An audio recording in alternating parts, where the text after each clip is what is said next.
Mobile ಕಳೆದೋದ್ರೆ ಏನು ಮಾಡಬೇಕು, ನನ್ನ ಆಧಾರ್ OTP ಬರ್ತಾ ಇಲ್ಲ, ನನ್ನ ಫೋಟೋ ಐಡೆಂಟಿಫೈ ಆಗ್ತಾ ಇಲ್ಲ, ಸ್ಥಳ ತಪ್ಪಾಗಿ ಹೋಗಿದೆ, ನನ್ನ ಶಾಲೆಯ ಸ್ಥಳ ಐಡೆಂಟಿಫೈ ಆಗ್ತಾ ಇಲ್ಲ. ಸೊ ಈ ರೀತಿಯಾದಂತಹ ಕೆಲವೊಂದು ಕ್ವೆಶನ್ಸ್ ಬರ್ತಾ ಇರುತ್ತೆ. So hello friends, welcome back to our channel. So ಇವತ್ತು ನಾನು ನಿಮ್ಮ ಜೊತೆ KAMS ಈ ಒಂದು ಆ್ಯಪ್ನಲ್ಲಿ ನಾವು ನೋಂದಣಿ ಮಾಡಿರುವಂಥ ಹಾಜರಾತಿಯನ್ನು ಯಾವ ರೀತಿ ನೋಡಬಹುದು, ಅದರ ವರದಿಯನ್ನು ನಾವು ಹೇಗೆ ನೋಡಬಹುದು ಅದನ್ನು ನಾನು ನಿಮ್ಮ ಜೊತೆ ಶೇರ್ ಮಾಡ್ಕೊಳ್ತಾ ಇದ್ದೀನಿ. ಸೊ ಇವತ್ತಿನ ವಿಡಿಯೋ ಆಗಿರುತ್ತೆ ಹಾಜರಾತಿ ಸಲ್ಲಿಕೆಯ ಪ್ರಕ್ರಿಯೆ ಮತ್ತು ವರದಿ ವೀಕ್ಷಣೆ. ನಾವು ಸಲ್ಲಿಸಿರುವಂಥ ಹಾಜರಾತಿಯನ್ನು ಟೋಟಲ್ ಆಗಿ ನಾವು ಹೇಗೆ ಚೆಕ್ ಮಾಡ್ಬೋದು ಅನ್ನೋದನ್ನು ನಾವಿಲ್ಲಿ ನೋಡ್ಬೋದು. ಸೊ ಫಸ್ಟ್ ನಾವು ಪ್ಲೇಸ್ಟೋರಿಂದ ನಿಮಗಿಲ್ಲಿ ಹಂತ ಹಂತವಾಗಿ ಪ್ಲೇಸ್ಟೋರಲ್ಲಿ ನಾವು KAMS ಅನ್ನುವಂತಹ ಒಂದು ಆ್ಯಪ್ ಅನ್ನು ನಾವು ಡೌನ್ಲೋಡ್ ಮಾಡ್ಕೊಳ್ತೀವಿ. ಸೊ ಇಲ್ಲಿ ಎರಡನೇ ಹಂತ ಆಗಿರುವಂಥದ್ದು ಚೆಕ್ ಇನ್. ನೀವು ನೋಡ್ಬೋದು ಇಲ್ಲಿ ಹಂತಗಳನ್ನು ಕೂಡ ಕೊಟ್ಟಿದ್ದಾರೆ. ನಿಮ್ಮ ಮೊಬೈಲ್ನಲ್ಲಿ KAMS ಐಕಾನ್ ಟ್ಯಾಪ್ ಮಾಡುವ ಮೂಲಕ ಅಪ್ಲಿಕೇಶನ್ ತೆರೆಯಿರಿ. ಇದನ್ನು ಟ್ಯಾಪ್ ಮಾಡಬೇಕು.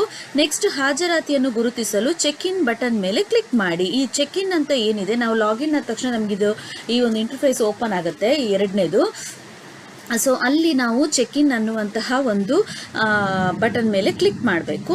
ಮೂರನೇದೇನಪ್ಪ ಅಂತ ಹೇಳಿದ್ರೆ, ನಿಮ್ಮ ಶಿಫ್ಟ್ ಸಮಯವನ್ನು ಡ್ರಾಪ್ ಡೌನ್ ಪಟ್ಟಿಯಿಂದ ಆಯ್ಕೆ ಮಾಡಿ. ಇಲ್ಲಿ ಡ್ರಾಪ್ ಡೌನ್ ಇಲ್ಲೊಂದು ನಿಮಗೆ ಆರೋ ಮಾರ್ಕ್ ಥರ ಕಾಣಿಸ್ತಿದೆಯಲ್ಲ, ಇಲ್ಲಿ ಕೆಳಗಡೆ ಮಾಡಿದಾಗ ನಮ್ಮ ಟೈಮ್ ಏನು ಅದನ್ನು ನಾವು ಆಯ್ಕೆಯನ್ನು ಮಾಡುವಂಥದ್ದು. ಈಗ ಅದರಲ್ಲಿರುವಂಥದ್ದು ಒಂದೇ ಒಂದು ಟೈಮ್ ಇರುವಂಥದ್ದು, ಬೆಳಗ್ಗೆ 10 ಗಂಟೆಯಿಂದ ಸಂಜೆ 5:30 ಈ ಥರ ಇದೆ. ಬಟ್ ಅದನ್ನು ಆಮೇಲೆ ಅವರು ಮಾಡಬಹುದು. ಆಗ ನಮ್ಮ ಟೈಮನ್ನು ನಾವು ಆಯ್ಕೆ ಮಾಡ್ಕೋಬೇಕು ಫ್ರೆಂಡ್ಸ್. ನೆಕ್ಸ್ಟ್ ಏನಪ್ಪ ಅಂತ ಹೇಳಿದ್ರೆ, 4ನೇದು ನೋಡಿ, ಇಲ್ಲಿ checkout time and date. Next ಬರುವಂಥದ್ದು ನಾನು ನಿಮಗೆ ಆಲ್ರೆಡಿ ಹೇಳಿದೆ. ನಾವು ನೋಡುವಾಗ ಅಲ್ಲಿ ನಮ್ಮ ಚೆಕ್ ಇನ್ ಟೈಮ್ ಕೂಡ ಗೊತ್ತಾಗುತ್ತೆ, ಚೆಕ್ಔಟ್ ಕೂಡ ಗೊತ್ತಾಗುತ್ತೆ. ಬಟ್ ಇಲ್ಲಿ ನಾವು ಕ್ಲಿಕ್ ಮಾಡುವಾಗ 4ನೇದು ನಿಮ್ಮ ಭಾವಚಿತ್ರ ಸೆರೆ ಹಿಡಿಯಿರಿ. ಚೆಕ್ ಇನ್ ಟೈಮನ್ನು ನಾವು ಒತ್ತೀವಿ, ಆಮೇಲೆ ನಮ್ಮ ಫೋಟೋವನ್ನು ನಾವು ಕ್ಲಿಕ್ ಮಾಡ್ಕೊಳ್ತೀವಿ. ನೀವು ಕೆಳಗೆ ತಿಳಿಸಲಾದ ಅಂಶವನ್ನು ಪೂರ್ವ ವೀಕ್ಷಣೆಯಲ್ಲಿ ನೋಡಬಹುದು. ಸೊ ಪ್ರಿವ್ಯೂನ ನೋಡಬಹುದು.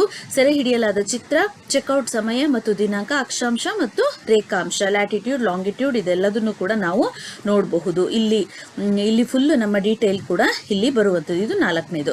5ನೇದು ಏನಪ್ಪಾ ಅಂತ ಹೇಳಿದ್ರೆ, ಚಿತ್ರ ಸ್ಪಷ್ಟವಾಗಿಲ್ಲದಿದ್ದರೆ ರೀಟೇಕ್ ಬಟನ್ ಮೇಲೆ ಕ್ಲಿಕ್ ಮಾಡಿ, ಇಲ್ಲದಿದ್ದರೆ ಸಬ್ಮಿಟ್ ಮೇಲೆ ಕ್ಲಿಕ್ ಮಾಡಿ. ನಿಮ್ಮ ಫೋಟೋ ಕ್ಲಿಯರ್ ಆಗಿ ಬಂದಿಲ್ಲ ಅಂತ ಹೇಳಿದ್ರೆ ಇಲ್ಲಿ ರೀಟೇಕ್ ಅನ್ನುವಂಥ ಒಂದು ಬಟನ್ ಇದೆ, ಇದ್ರ ಮೇಲೆ ಕ್ಲಿಕ್ ಮಾಡಬೇಕು. ಬಂದಿದೆ ಅಂತ ಹೇಳಿದ್ರೆ ಸಬ್ಮಿಟ್ ಬಟನ್ ಅನ್ನು ನಾವು ಕ್ಲಿಕ್ ಮಾಡಬೇಕು. ನೆಕ್ಸ್ಟ್ 6ನೇದು ಅಂತ ಹೇಳಿದ್ರೆ, ಇಲ್ಲಿ 6ನೇದು ಚೆಕ್ ಇನ್ ಸಮಯವನ್ನು ಚೆಕ್ ಇನ್ ಬಟನ್ ಮೇಲೆ ಪ್ರದರ್ಶಿಸಲಾಗುವುದು. ಈ ಟೈಮ್ ಅವತ್ತಿನ ದಿನ ನಮ್ಮ ಚೆಕ್ ಇನ್ ಎಷ್ಟೊತ್ತಿಗೆ ಆಗಿದ್ದೀವಿ ಆ ಟೈಮನ್ನು ಅದ್ರ ಮೇಲೆ ತೋರಿಸ್ತಾರೆ. ನೆಕ್ಸ್ಟ್ ಚೆಕ್ಔಟ್ ಸಮಯದಲ್ಲಿ ಚೆಕ್ಔಟ್ ಟ್ಯಾಪ್ ಮಾಡಿ ಮತ್ತು ನಿಮ್ಮ ಭಾವಚಿತ್ರ ಸೆರೆ ಹಿಡಿಯಿರಿ. ಈಗ ನಾವು ಚೆಕ್ ಇನ್ ಆಗಿ ಆಯಿತು, ಚೆಕ್ಔಟ್ ಅಲ್ಲಿಂದ ಹೊರಟ್ವಿ, ನಾವು ಆಫೀಸಿಂದನೋ ಸ್ಕೂಲಿಂದನೋ ಹೊರಟಿದ್ದೀವಿ. ಆಗ ನಾವು ಈ ಒಂದು ಬಟನ್ ಮೇಲೆ ಕ್ಲಿಕ್ ಮಾಡಬೇಕು. ಈ ಬಟನ್ ಮೇಲೆ ಕ್ಲಿಕ್ ಮಾಡಿ ನಮ್ಮ ಒಂದು ಏನು ಪ್ರೋಸೆಸ್ ಇತ್ತು, ಫಸ್ಟ್ ಏನು ಮಾಡಿದ್ವಿ, ಫೋಟೋವನ್ನು ತೆಗೆಯುವಂಥದ್ದು. ಆವಾಗ ನಮ್ಮ ಚೆಕ್ಔಟ್ ಟೈಮ್ ಕೂಡ ಬರುತ್ತೆ, ಡೇಟ್ ಕೂಡ ಬರುತ್ತೆ, ಲಾಂಗಿಟ್ಯೂಡ್, ಲ್ಯಾಟಿಟ್ಯೂಡ್ ಎಲ್ಲದೂ ಕೂಡ ಬರುವಂಥದ್ದು ಇದೇ ರೀತಿ ಆಗುತ್ತೆ. ನೆಕ್ಸ್ಟ್ ಇದು 8ನೇದು. 9ನೇದು ಚಿತ್ರ ಸ್ಪಷ್ಟವಾಗಿಲ್ಲದಿದ್ದರೆ ರೀಟೇಕ್ ಬಟನ್ ಮೇಲೆ ಕ್ಲಿಕ್ ಮಾಡಿ, ಇಲ್ಲದಿದ್ದರೆ ಸಬ್ಮಿಟ್ ಮೇಲೆ ಕ್ಲಿಕ್ ಮಾಡಿ. ರೀಟೇಕ್ ಅಥವಾ ಸಬ್ಮಿಟ್. ಚೆನ್ನಾಗಿ ಬಂದಿದೆ ಅಂತ ಹೇಳಿದ್ರೆ ಸಬ್ಮಿಟ್ ಬಟನ್ ಮೇಲೆ ಕ್ಲಿಕ್ ಮಾಡಬೇಕು. ನೆಕ್ಸ್ಟ್ ಇದರಲ್ಲಿ 10ನೇದು ಏನಪ್ಪಾ ಅಂತ ಹೇಳಿದ್ರೆ, ಚೆಕ್ಔಟ್ ಸಮಯವನ್ನು ಚೆಕ್ಔಟ್ ಬಟನ್ ಮೇಲೆ ಪ್ರದರ್ಶಿಸಲಾಗುವುದು. ಈಗ ಚೆಕ್ ಇನ್ ಮೇಲೆ ಹೇಗಿತ್ತು, ಚೆಕ್ಔಟ್ ಇದು ಕೂಡ ಹಾಗೆ ಇರುತ್ತೆ. ಹಾಜರಾತಿ ವರದಿಯನ್ನು ವೀಕ್ಷಿಸಲು ವರದಿ ರಿಪೋರ್ಟ್ ಮೇಲೆ ಕ್ಲಿಕ್ ಮಾಡಿ. ಸೊ ಇಲ್ಲಿ ರಿಪೋರ್ಟ್ ಅಂತ ಇರುತ್ತೆ ಕೆಳಗಡೆ. ಹಾಜರಾತಿ, ಪ್ರತಿಯೊಂದು ಹಾಜರಾತಿ ನಾವು ದಿನ ಹಾಕ್ತಾ ಹೋಗಿರ್ತೀವಲ್ಲ ಅದಷ್ಟನ್ನು ನೋಡ್ಲಿಕ್ಕೆ ರಿಪೋರ್ಟ್ ಮೇಲೆ ನಾವು ಕ್ಲಿಕ್ ಮಾಡಬೇಕು. ಅದು 11ನೇದಾಗಿರುತ್ತೆ. 12 ನಾವು ಇಲ್ಲಿಗೆ ಬರ್ತೀವಿ ಫ್ರೆಂಡ್ಸ್. ಸೊ ಡ್ರಾಪ್ ಡೌನ್ ಮೆನುವಿನಿಂದ ತಿಂಗಳು ಮತ್ತು ವರ್ಷವನ್ನು ಆಯ್ಕೆ ಮಾಡಿ ವರದಿಯನ್ನು ವೀಕ್ಷಿಸಿ. ಇಲ್ಲಿ ಜೂನ್ ತಿಂಗಳಲ್ಲಿ ನಾನು ಎಷ್ಟು ದಿನ ಹೋಗಿದ್ದೀನಿ, ಎಷ್ಟು ದಿನ ಹೋಗಲಿಲ್ಲ, ಮತ್ತು ಯಾವ ವರ್ಷ, ಇದೆಲ್ಲದನ್ನು ಕೊಟ್ಟು ವ್ಯೂ ರಿಪೋರ್ಟ್ ಅಂತ ಕೊಟ್ಟಾಗ ನಮಗೆ ಇಲ್ಲಿ ಕಂಪ್ಲೀಟ್ ಆಗಿ ನಾವು ಎಷ್ಟು ದಿನ ಹೋಗಿದ್ದೀವಿ, ಯಾವ ಟೈಮಿಗೆ ಹೋಗಿದ್ದೀವಿ, ಪ್ರತಿಯೊಂದು ಕೂಡ ರಿಪೋರ್ಟ್ ಇಲ್ಲಿ ಬರ್ತದೆ. ಆಯ್ಕೆ ಮಾಡಿದ ಅವಧಿಯ ವರದಿಯನ್ನು ಪ್ರದರ್ಶಿಸಲಾಗುವುದು. ಇಲ್ಲಿ ಇದಿಷ್ಟರಲ್ಲೂ ಕೂಡ ಆಯ್ಕೆ ಮಾಡಿರುವಂಥದ್ದು, ನಾವು ಯಾವ ತಿಂಗಳಿಗೆ ಆಯ್ಕೆ ಮಾಡಿದ್ದೀವಿ ಅದಷ್ಟು ಕೂಡ ಅಲ್ಲಿ ಬರುವಂಥದ್ದು. ನೆಕ್ಸ್ಟ್ ಸಾಮಾನ್ಯ ಪ್ರಶ್ನೆಗಳಿಗಾಗಿ FAQ ವಿಭಾಗವನ್ನು ಟ್ಯಾಪ್ ಮಾಡಿ.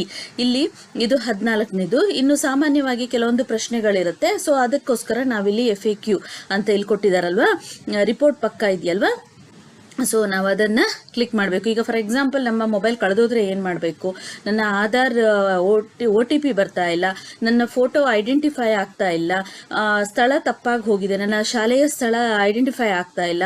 ಸೊ ಈ ರೀತಿಯಾದಂತಹ ಕೆಲವೊಂದು ಕ್ವೆಶನ್ಸ್ ಬರ್ತಾ ಇರುತ್ತೆ. ಸೊ ಅದಕ್ಕೋಸ್ಕರ ನಾವು ಯಾವುದನ್ನು ಕ್ಲಿಕ್ ಮಾಡಬೇಕು, ಇಲ್ಲಿ FAQ ಅನ್ನೋದನ್ನ ಕ್ಲಿಕ್ ಮಾಡಬೇಕು. ನೆಕ್ಸ್ಟ್ ನಾವು ನಿಮ್ಮ ಶಿಫ್ಟ್ ಸಮಯವನ್ನು ನಿಮ್ಮ ಶಿಫ್ಟ್ ಸಮಯ. ಸೊ ಇಲ್ಲಿ ಏನಾದರೂ ನಮ್ಮ ಶಿಫ್ಟ್ ಸಮಯ ಏನಾದರೂ ಚೇಂಜಸ್ ಇದೆ, ಬೆಳಗ್ಗೆ 10 ಗಂಟೆಗೆ ಹಾಕಿರ್ತಾರೆ, ಬಟ್ ಕೆಲವೊಂದು ಸರ್ಕಾರಿ ಶಾಲೆಗಳು 9:15 ಸ್ಟಾರ್ಟ್ ಆಗುತ್ತೆ, ಇಲ್ಲಾಂದ್ರೆ 9:30 ಸ್ಟಾರ್ಟ್ ಮಾಡ್ತೀವಿ, 4:10 ಅಥವಾ 4:15ಗೆ ಕ್ಲೋಸ್ ಮಾಡ್ತೀವಿ. ಸೊ ಅದನ್ನೇನಾದರೂ ಎಡಿಟ್ ಮಾಡ್ಕೊಳ್ಳೋ ಹಾಗಿದ್ರೆ ನಾವಿಲ್ಲಿ ಎಡಿಟ್ ಆಪ್ಷನ್ ಇದೆ ಮೇಲ್ಗಡೆನೆ, ಚೆಕ್ ಇನ್ ಮತ್ತು ಚೆಕ್ಔಟ್ ಅಂತ ಏನಿರುತ್ತೆ ಅಲ್ಲಿ ಮೇಲ್ಗಡೆ ಎಡಿಟ್ ಅಂತ ಇದೆ. ಸೊ ನಾವಲ್ಲಿ ಕ್ಲಿಕ್ ಮಾಡಿದ್ರೆ ನಮಗೆ ಕ್ಲಿಯರ್ ಆಗಿ ನಾವು ಎಡಿಟ್ ಅನ್ನು ಕೂಡ ಮಾಡ್ಕೊಳ್ಬೋದು ಫ್ರೆಂಡ್ಸ್. ಸೊ ಇದಿಷ್ಟು ನಾನು ನಿಮ್ಮ ಜೊತೆ ಶೇರ್ ಮಾಡ್ಕೊಂಡಿರುವಂಥದ್ದು. ಸೊ ನಿಮಗೆ ರಿಪೋರ್ಟನ್ನು ನೋಡೋದು ಗೊತ್ತಾಯಿತು, ಪ್ರತಿಯೊಂದು ಕೂಡ ಮಾಹಿತಿಯನ್ನು ಕೊಟ್ಟಿದ್ದೀನಿ. ವಿಡಿಯೋ ನಿಮಗೆ ಯೂಸ್ಫುಲ್ ಆಗಿದ್ರೆ ನಮ್ಮ ಚಾನಲನ್ನು ಸಬ್ಸ್ಕ್ರೈಬ್ ಮಾಡ್ಕೊಳ್ಳೋದನ್ನು ಮರಿಬೇಡಿ, ಹಾಗೆ ಲೈಕ್ ಮಾಡಿ. ಹಾಗೆ ಇದು ಯಾರಿಗೆ ತುಂಬ ಯೂಸ್ ಆಗುತ್ತೆ, ಯಾರಿಗೆ ಯೂಸ್ಫುಲ್ ಆಗಿರುತ್ತೆ ಅವ್ರ ಜೊತೆ ಇದನ್ನು ಶೇರ್ ಮಾಡ್ಕೊಳ್ಳಿ ಅಂತ ಹೇಳ್ತಾ ಟೇಕ್ ಕೇರ್, ಬಾಯ್.